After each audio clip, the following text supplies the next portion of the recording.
Grown students, today we will see in bill number 22, we will discuss about the state executive and state judiciary. So here in this topic we will discuss about chief minister and the cabinet, and here high court and their functions. So see here, chief minister that is the real real head of the executive, and he is appointed by government, and the cabinet that is also by the election of MLAs. There is a constituency, so in one constituency that is compulsory to elect one for different parties. Okay, so after election there is a formation of legislative assembly, and those who will be in majority, the party those who will be in majority, the leader will be called chief minister. So here chief minister, so who appoint that governor, post कौन दिलाता है, governor. Term कितने का होता है, 5 साल तक काम करते हैं. इसके बाद यदि कॉन्फिडेंस में नहीं है वो लोकसभा में, उनका विश्वास नहीं रह गया, सो उनको हटाया जा सकता है बाय द प्रेसिडेंट और बाय द गवर्नर. एक्चुअली कौन था, governor, but he also inform to president. And council, तो काउंसिल की बात करें तो council that is who give the portfolio, chief minister to governor. जो नेम है, जो लिस्ट है, कौन करता है suggest, governor, chief minister to governor, and governor give oath to other ministers. And the power that is in the sense of law making.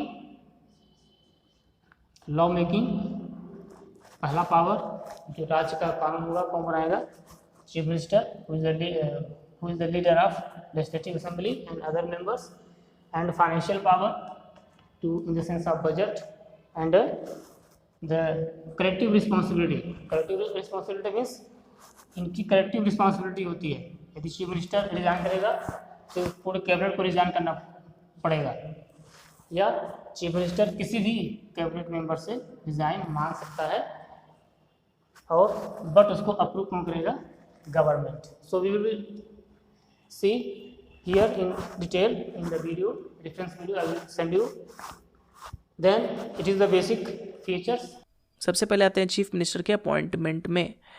तो जैसा कि आपको याद होगा, प्राइम मिनिस्टर को कौन अपॉइंट करते थे, हमारे प्रेसिडेंट. और प्रेसिडेंट का रोल अदर स्टेट में कौन करता है, गवर्नर. ठीक है, जैसा रोल सेंटर में प्रेसिडेंट का होता है वैसा ही स्टेट में गवर्नर का होता है. तो आर्टिकल 75 में था प्राइम मिनिस्टर को अपॉइंट करते हैं प्रेसिडेंट. यहाँ आर्टिकल 164 में है कि गवर्नर अपॉइंट करेंगे चीफ मिनिस्टर को, और फिर बाकी काउंसिल ऑफ मिनिस्टर को on the advice of chief minister. बिल्कुल सेम चीज़ आपको याद होगा कि प्रेसिडेंट अपॉइंट करते थे प्राइम मिनिस्टर को, और फिर प्राइम मिनिस्टर की एडवाइस लेते थे वो बाकी मिनिस्टर्स को अपॉइंट करने में. उसी तरह यहाँ पे गवर्नर अपॉइंट करते हैं चीफ मिनिस्टर को, और बाकी फिर काउंसिल ऑफ मिनिस्टर्स को अपॉइंट करते हैं on the advice of chief minister. ठीक है, मिला के पढ़िए, आपको बिल्कुल याद होगा. अब देखिए, he is the real executive head of the state. देखिए, स्टेट एग्जीक्यूटिव में गवर्नर भले ही एग्जीक्यूटिव हेड होता है, लेकिन उनको डिसीजन मेकिंग में जितना पॉलिसी मेकिंग का काम है, असली काम जो होता है, वो कौन करते हैं, हमारे चीफ मिनिस्टर करते हैं. ठीक है, गवर्नमेंट जो गवर्नर जो भी करते हैं वो इनके सलाह पे होता है. गवर्नर के सिर्फ नाम यूज़ किया जाता है. ठीक है, चलिए अब आगे बढ़ते हैं. तो according to the convention, governor appoints the leader of the party getting the majority in legislative assembly as CM. तो सीएम गवर्नर किन को अपॉइंट करेंगे, अपनी मर्जी से किसी को अपॉइंट कर सकते हैं क्या. जो 164 में नियम है कि गवर्नर अपॉइंट करेंगे चीफ मिनिस्टर को, तो चीफ मिनिस्टर क्या वो किसी को भी उठा के लेजिस्लेटिव असेंबली से कर सकते हैं, तो नहीं. जो भी पार्टी, सपोज मैंने आपको एग्जांपल लास्ट क्लास दिया था कि 80 सीट है सपोज किसी स्टेट में एमएलएज की. ठीक है, लेजिस्लेटिव असेंबली की बात कर रहा हूँ. तो 41 यहाँ का मेजोरिटी है. किसी पार्टी ने अगर 45 भी लाया है तो उन्हीं के लीडर को सीएम अपॉइंट करना होगा. ठीक है, गवर्नर को.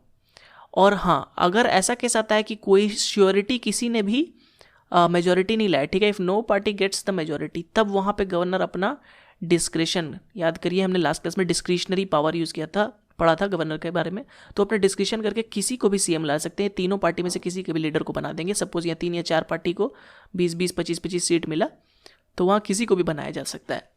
ठीक है, गवर्नर अपना डिस्क्रिशन यूज़ करते हैं.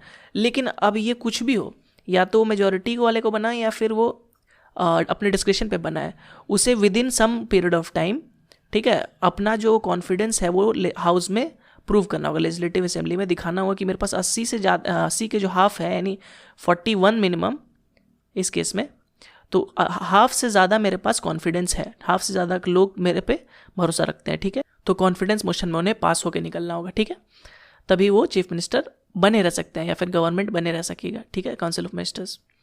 चलिए, तो ये तो हो गया अपॉइंटमेंट ऑफ चीफ मिनिस्टर। कौन करते हैं? गवर्नर करते हैं, ठीक है। किसे करेंगे? यूजुअली जो जिन्हें भी मैक्सिमम मेजॉरिटी मिलेगा, ठीक है, एमएलएज का। चलिए आगे बढ़ते हैं। अब टर्म ऑफ ऑफिस देख लेते हैं चीफ मिनिस्टर का। तो term of office prime minister में हमने देखा था कि जब तक प्रेसिडेंट चाहे उनके प्लेजर पे काम करते हैं, ठीक है। तो यहाँ भी प्लेजर ऑफ द गवर्नर, जब तक गवर्नर चाहे तब तक वो चीफ मिनिस्टर बने रह सकते हैं, ठीक है। तो देखिए ये भी एक सब्जेक्टिव टॉपिक है, ऐसा नहीं कि वो गवर्नर जब चाहे उन्हें हटा सकते हैं। देखिए गवर्नर चीफ मिनिस्टर को कब हटाएंगे? जब उनको ऐसा फील होगा कि चीफ मिनिस्टर अपना कॉन्फिडेंस खो दिए लेजिस्लेटिव असेंबली में। सपोज एक नो कॉन्फिडेंस मोशन पास हो जाता है तो गवर्नर चीफ मिनिस्टर को हटा देंगे। तो एक तरह से देखा जाए तो चीफ मिनिस्टर तभी तक होल्ड करते हैं ऑफिस जब तक वो लेजिस्लेटिव असेंबली का कॉन्फिडेंस पाए रहते हैं, ठीक है। तो उनका टर्म ऑफ ऑफिस कुछ फिक्स नहीं है। अब जैसे लेजिस्लेटिव असेंबली का टर्म होता है 5 साल और वो 5 साल तक होल्ड किए रहते हैं, तो मैक्सिमम वो 5 साल तक चीफ मिनिस्टर बने हो सकते हैं। फिर री इलेक्शन होगा, री इलेक्शन में फिर वो खड़ा होकर फिर मेजोरिटी लाके फिर नेक्स्ट 5 साल के लिए बन सकते हैं। लेकिन ये 5 साल फिक्स नहीं है टर्म, ठीक है। बीच में भी 2 साल 3 साल कभी भी सरकार जब भी गिर जाए, ठीक है, कॉन्फिडेंस वो जैसे ही लूज कर देंगे लेजिस्लेटिव असेंबली का, उन्हें पद छोड़ना होगा, ठीक है। अब देखिए, ही cannot be removed by the governor unless he if he holds the confidence of the house, ठीक है। ऐसा नहीं कि उनको कॉन्फिडेंस मिला हुआ और गवर्नर उन्हें हटा दे। यहाँ पे जो लिखा हुआ है प्लेजर ऑफ द गवर्नर, तो ऐसा नहीं कि गवर्नर उन्हें कभी भी हटा सकते हैं अगर वो कॉन्फिडेंस होल्ड करके रखते हैं। तो टर्म ऑफ ऑफिस आपका क्लियर हो गया होगा, कुछ फिक्स नहीं है। जब तक लेजिस्लेटिव असेंबली में अपना कॉन्फिडेंस है तब तक उनका टर्म है। चलिए आगे बढ़ते हैं। अब चीफ मिनिस्टर हो गया, अब थोड़ा काउंसिल ऑफ मिनिस्टर्स के बारे में पढ़ते हैं। तो देखिए हमने सेंटर में काउंसिल ऑफ मिनिस्टर को अच्छे से पढ़ा था, उसमें cabinet minister, minister of state क्या होते हैं, उनका पावर क्या होता है, सब देखा था। तो यहाँ हम उतना डिटेल में नहीं जाएंगे, बेसिक एकदम पढ़ेंगे, ठीक है, क्योंकि ऑलमोस्ट सेम चीज़ है, ठीक है। रिस्पॉन्सिबिलिटीज सब बिल्कुल सेम है। अब देखिए यहाँ पे काउंसिल ऑफ मिनिस्टर कौन अपॉइंट करता है? सबसे पहले तो इन्हें अपॉइंट कौन करेंगे? गवर्नर ही करेंगे, लेकिन यहाँ पे चीफ मिनिस्टर का एडवाइस लेंगे, ठीक है। अभी मैंने बताया था थोड़ी देर पहले कि पहले वो चीफ मिनिस्टर को अपॉइंट करते हैं और फिर बाकी काउंसिल ऑफ मिनिस्टर को अपॉइंट करते हैं on the advice of chief minister, ठीक है। अब यहाँ पे देखिए मैंने बताया था सेंटर में भी कि एक कलेक्टिव रिस्पॉन्सिबिलिटी होता है, यहाँ भी आपको कलेक्टिव रिस्पॉन्सिबिलिटी हो। कलेक्टिव रिस्पॉन्सिबिलिटी मतलब क्या? कि पूरा जो मिनिस्ट्री है, ठीक है, जो कि एक तरह से गवर्नमेंट को रिप्रेजेंट करता है, सरकार को रिप्रेजेंट करता है, वो कलेक्टिवली रिस्पॉन्सिबल है, ठीक है। कोई एक अगर यहाँ से चर्न होकर कोई डिसीजन आ रहा है, ठीक है, यहाँ से कुछ डिसीजन निकल रहा है, तो वो डिसीजन सबका एक तरह से उसमें हामी है। भले इंडिविजुअल मीटिंग में वो उस पर एग्री नहीं कर रहे हो, लेकिन सबका उसमें मंजूरी माना जाता है, ठीक है। और अगर कोई भी पॉलिसी आता है जो कि सक्सेसफुल नहीं होता है, फिर अच्छा नहीं माना जाता है, तो वो भी कलेक्टिव रिस्पॉन्सिबल होगा कि इसके पीछे मिनिस्ट्री ही रिस्पॉन्सिबल। वो फेलियर अगर सिद्ध होता है तो उसके पीछे पूरा होल मिनिस्ट्री रिस्पॉन्सिबल होगा, पूरी सरकार रिस्पॉन्सिबल मानी जाएगी, ठीक है। अब यहाँ से एक और चीज़ निकल के आता है कि जब भी सीएम रिज़ाइन करेंगे तो होल काउंसिल ऑफ मिनिस्टर को डिसॉल्व करना पड़ेगा, यानी रिज़ाइन करना पड़ेगा। तो ऐसा क्यों? क्योंकि यहाँ पे कलेक्टिव रिस्पॉन्सिबिलिटी है। तो सीएम जैसे ही रिज़ाइन करेंगे बाकी मिनिस्टर्स को भी रिज़ाइन करना होगा। तो ये होता है कलेक्टिव रिस्पॉन्सिबिलिटी का मतलब, ठीक है। अब देखिए सीएम के पास कुछ पावर्स भी हैं, जैसे कि पीएम के पास पावर्स थे कि वो पोर्टफोलियो जो है मिनिस्टर्स के वो डिसाइड कर सकते हैं, और साथ ही साथ पोर्टफोलियो बीच में चेंजेस भी कर सकते हैं, शफल भी कर सकते हैं। पोर्टफोलियो मैंने बताया था, जैसे कि डिफेंस हो गया, होम हो गया, एजुकेशन हो गया, ये सारे जो होते हैं वो पोर्टफोलियोज होते हैं, और वो चेंज कर सकते हैं कौन? हमारे चीफ मिनिस्टर, जितने मिनिस्टर्स का है टाइम टू टाइम पे, ठीक है। अब देखिए इसके अलावा चीफ मिनिस्टर बाकी काउंसिल ऑफ मिनिस्टर को कभी भी रिज़ाइन होने के लिए बोल सकते हैं। अगर रिज़ाइन नहीं होते तो गवर्नर को बोलेंगे कि उन्हें हटा दिया जाए, ठीक है। गवर्नर पूरी तरह से चीफ मिनिस्टर का एडवाइस पे इस बेसिस में काम करते हैं। तो बिल्कुल ही सेम है सेंटर की तरह। आपको याद होगा जो प्राइम मिनिस्टर का रोल था वही यहाँ चीफ मिनिस्टर का रोल होता है। चलिए आगे बढ़ते हैं। अब आ जाते हैं पावर्स ऑफ चीफ मिनिस्टर पे। तो जितना भी हमने पावर्स लास्ट क्लास में गवर्नर का पढ़ा था, ठीक है, जितने भी गवर्नर के पावर्स पढ़े थे वो एक तरह से नॉमिनल पावर्स होते हैं। उन सब में चीफ मिनिस्टर का एडवाइस ज़रूर मान्य होता है। जैसे कि यहाँ पे आप देख लीजिए सबसे पहले कि गवर्नर का हमने पढ़ा था अपॉइंटिंग पावर होता है कि वो chairman of state public service commissions, members of state public commission, advocate general या फिर स्टेट इलेक्शन कमिश्नर, ठीक है, इनको अपॉइंट कर सकते हैं, ठीक है। उसी प्रकार यहाँ पे चीफ मिनिस्टर का एडवाइजरी रूल होता है। वो क्या, चीफ मिनिस्टर के एडवाइस करेंगे गवर्नर को, तभी वो अपॉइंट करेंगे, ठीक है। इनके एडवाइस के बिना गवर्नर इन सारे पोस्ट पे अपॉइंटमेंट नहीं करेंगे। उसी तरफ देखिए यहाँ भी एडवाइस करते हैं, जब भी गवर्नर का हमने पार पढ़ा था कि वो चूज़ कर सकते हैं काउंसिल ऑफ मिनिस्टर्स को, ठीक है, अपॉइंट कर सकते हैं। तो वहाँ पे क्या गवर्नर खुद चूज़ कर रहे हैं? नहीं, वो एडवाइस लेते हैं किसका, सीएम का, ठीक है। अब लेजिस्लेटिव पावर में अगर देखा जाए तो गवर्नर जो प्रोरोग करते हैं और समन करते हैं स्टेट लेजिस्लेचर को, वो इन कंसल्टेशन विद सीएम के एडवाइस पे ही करते हैं। तो जितना भी पावर हमने लास्ट क्लास में ऑलमोस्ट गवर्नर का पढ़ा, जो कि प्रेसिडेंट से रिलेटेड नहीं था, जैसे बहुत सारे पावर गवर्नर के थे जो कि प्रेसिडेंट उन्हें कर रहे थे, ठीक है, ऑर्डर बिना सीएम के एडवाइस के, ठीक है। तो वो सब पावर गवर्नर के अलग होते हैं, लेकिन मैक्सिमम जो एग्जीक्यूटिव पावर होते हैं वो एक तरह से सीएम के एडवाइस पे ही वो काम करते हैं, ठीक है। तो इसी के साथ हमारा जो चैप्टर है काउंसिल ऑफ मिनिस्टर्स और स्टेट के चीफ मिनिस्टर, तो इन पे ख़त्म होता है हमारा चैप्टर। और इसी के साथ हम कहें तो एक तरह से हमारा स्टेट पॉलिटी पूरा कंप्लीट हो गया। हमने स्टेट पॉलिटी में क्या क्या पढ़ा, सबसे पहले हमने डिवाइड कर लिया था इसे लेजिस्लेटिव में और एग्जीक्यूटिव में।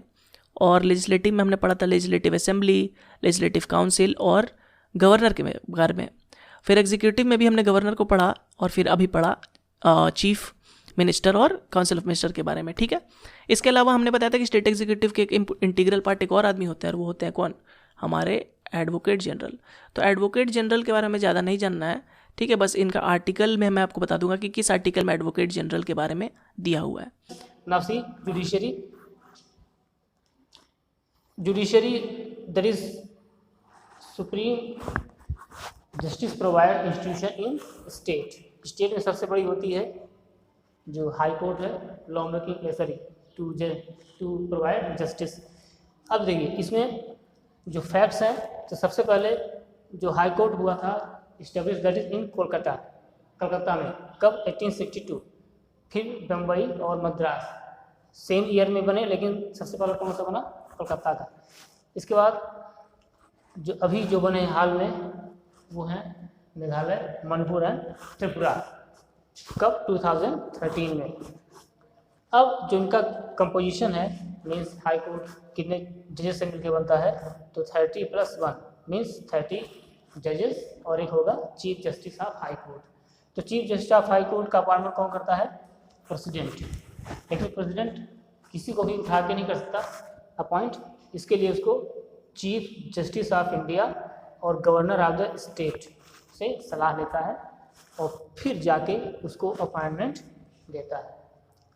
अब इनके अपॉइंटमेंट के बाद जो अदर जजेस हैं, इनका भी अपॉइंटमेंट करने से पहले प्रेसिडेंट इनसे सलाह लेता है। और एक और व्यक्ति अब जुड़ जाएगा, chief justice of high court. So here chief justice of India, governor of the state and chief justice of high court, इन तीनों से सलाह लेके फिर प्रेसिडेंट जो अदर जजेस हैं उनकी अपॉइंटमेंट करता है। इस तरह से इनका है कंपोजिशन।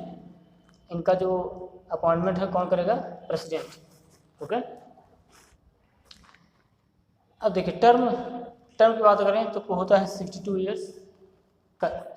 ईयर्स तक वो काम कर सकते हैं। उसके बाद रिटायरमेंट होता है उनका, या उससे पहले वो सेल्फ रिजाइन कर सकते हैं, या फिर पार्लियामेंट इनको हटा सकता है on the basis of crossing of the constitution. तो इस तरह से ये है जुडिशरी, और होते हैं सबऑर्डिनेट उनकी हेल्प के लिए, खंडपीठ से बोलते हैं, खंडपीठ, okay. So here it is a topic in a brief. We will also see in the book also, and I hope you will read in the book and understand it, because it is very important and big topic. That's why I am going in a very slow, so to understand the machinery of your government. चलिए सबसे पहले आते हैं कुछ important points में।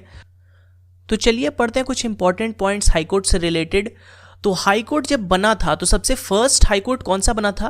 तो total 3 high courts बने थे, कैलकाटा, बॉम्बे और मैड्रास, इन द ईयर 1862। यानी ब्रिटिश के टाइम पे ही ये 3 ब्रिटिशर्स द्वारा ही बनवाए गए थे हाई कोर्ट्स, कैलकाटा, बॉम्बे और मैड्रास। तो इसमें से तीनों ऑलमोस्ट एक साथ बने हैं 1862 में ही, लेकिन जो फर्स्ट हाई कोर्ट बना है वो कैलकाटा है। इसलिए अगर क्वेश्चन आए कि फर्स्ट हाई कोर्ट कहाँ पे बना था तो वो कैलकाटा आंसर होगा, आपको याद रखना है, ठीक है। लेकिन तीनों कैलकाटा, बॉम्बे और मैड्रास 1862 में बना था। ये ईयर भी आपको याद रखना है, ठीक है। हिस्ट्री से रिलेटेड, मॉडर्न हिस्ट्री से रिलेटेड भी ये क्वेश्चन है, साथ साथ इंडियन पॉलिटी का भी क्वेश्चन है।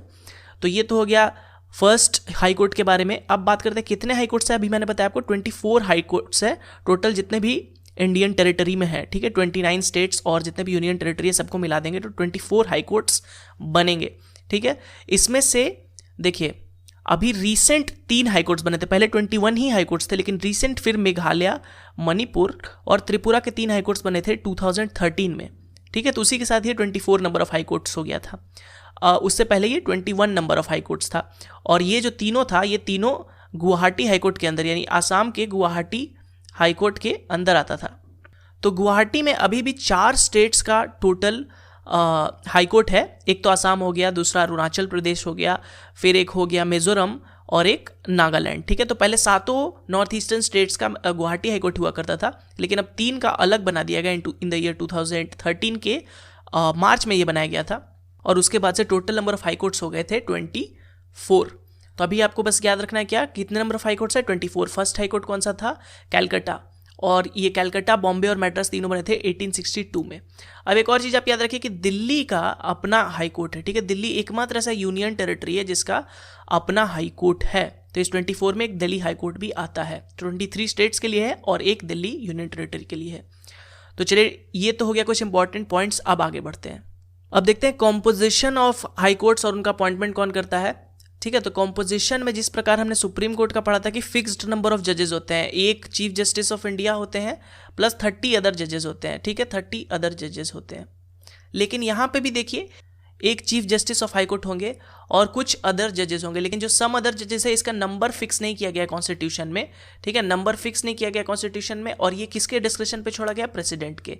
तो जैसा वहाँ का पॉपुलेशन है, वहाँ जितने नंबर ऑफ केसेस आते हैं, ठीक है, जितना वहाँ पे वर्कलोड है, उसके हिसाब से वहाँ पे अदर जजेस प्रोवाइड किए जा सकते हैं। और इन जजेस को अपॉइंट कौन करता है? इन जजेस को अपॉइंट भी करते हैं हमारे प्रेसिडेंट, ठीक है। तो ये हो गया कॉम्पोजिशन ऑफ हाई कोर्ट। चलिए आगे बढ़ते हैं। अब क्वालिफिकेशन देख लेते हैं टू बिकम अ जज ऑफ हाई कोर्ट, ठीक है। सबसे पहले तो सिटीजन ऑफ इंडिया आपको होना चाहिए, और उसके बाद अब देखिए सुप्रीम कोर्ट से मिला के पढ़ते हैं। तो सुप्रीम कोर्ट में क्या था कि एक तो आप एडवोकेट हो सकते हैं हाई कोर्ट का फॉर एटलीस्ट 10 ईयर्स। वही सेम चीज़ यहाँ भी है, अगर आप एडवोकेट हैं हाई कोर्ट का 10 साल तक कंटिन्यूअस इन सक्सेशन, तो आप हाई कोर्ट के जज बन सकते हैं, ठीक है। इसके अलावा सेकेंड यहाँ पे क्या है देखिए, holding judicial office for not less than 10 years, ठीक है। तो यहाँ पे एक और है होल्डिंग जुडिशियल ऑफिस। ये देखिए सुप्रीम कोर्ट के केस में नहीं था। सुप्रीम कोर्ट के केस में क्या था कि 5 ईयर्स आप हाई कोर्ट के जज अगर होंगे तो आप सुप्रीम कोर्ट के जज बन सकते हैं, ठीक है। तो उसको रिप्लेस करके यहाँ पे क्या है, holding a judicial office for not less than 10 years. तो 10 साल से ज़्यादा अगर कोई जुडिशियल ऑफिस को होल्ड किए हैं तो आप एलिजिबल हैं टू बिकम अ जज ऑफ हाई कोर्ट, ठीक है। अब यहाँ पे एक और था सुप्रीम कोर्ट के केस में, और वो था कि डिस्टिंग्विश्ड ज्यूरिस्ट। तो वो यहाँ पे नहीं है, आपको याद रखना है, डिस्टिंग्विश्ड ज्यूरिस्ट वाला ऑप्शन नहीं है, ठीक है। तो ये आप याद रखिए सबसे पहले कि 10 साल आप एडवोकेट रहे हाई कोर्ट में, या फिर 10 साल आप जुडिशियल ऑफिस होल्ड करें। सिटीजन ऑफ इंडिया तो कॉमन है। चलिए आगे बढ़ते हैं। तो चलिए अब देखते हैं अपॉइंटमेंट ऑफ द जजेस। तो अभी हमने देखा कि जजेस और both chief justice of high court दोनों को अपॉइंट करते हैं कौन? हमारे प्रेसिडेंट।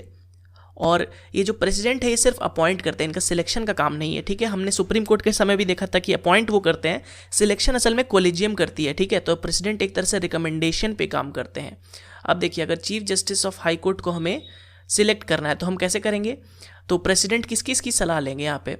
सबसे पहले तो चीफ जस्टिस ऑफ इंडिया की सलाह लेंगे और governor of that concern state, इनकी सलाह लेंगे, ठीक है। तो सपोज हम यहाँ पे एग्जांपल लेते हैं कर्नाटका की। अब कर्नाटका में मुझे चीफ जस्टिस ऑफ कर्नाटका चुनना है, कर्नाटका हाई कोर्ट। तो हमें कहाँ किस किस का सलाह लेना पड़ेगा? सबसे पहले तो चीफ जस्टिस ऑफ इंडिया जो सुप्रीम कोर्ट के हैं, प्लस गवर्नर ऑफ कर्नाटका, इनका हमें सजेशन लेना पड़ेगा, तब फिर हम इनको सिलेक्ट करेंगे।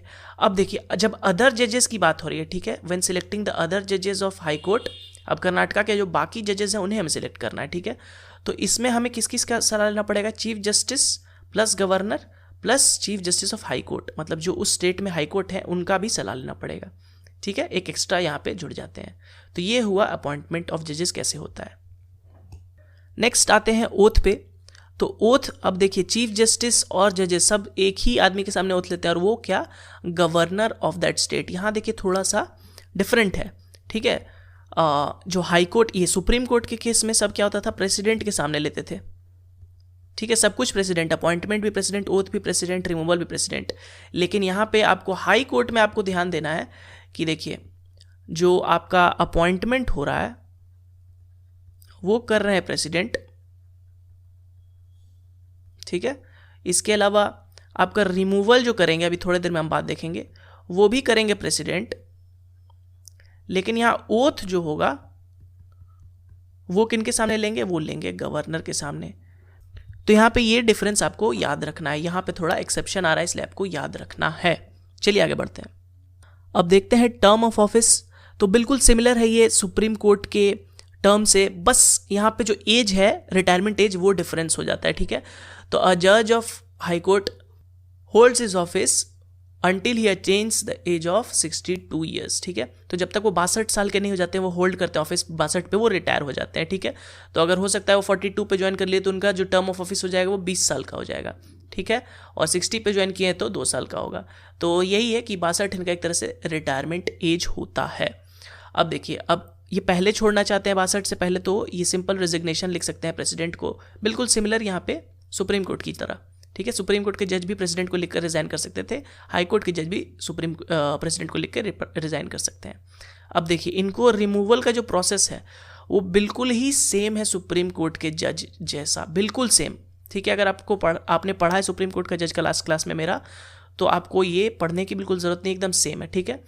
तो टर्म ऑफ ऑफिस में यहाँ पे हम देख रहे हैं जो रिमूवल प्रोसेस है या फिर रिटायरमेंट का प्रोसेस है, उसमें सिर्फ एक चीज़ चेंज हुआ, ये 65 से 62 हो गया, बाकी सब सुप्रीम कोर्ट से सेम है।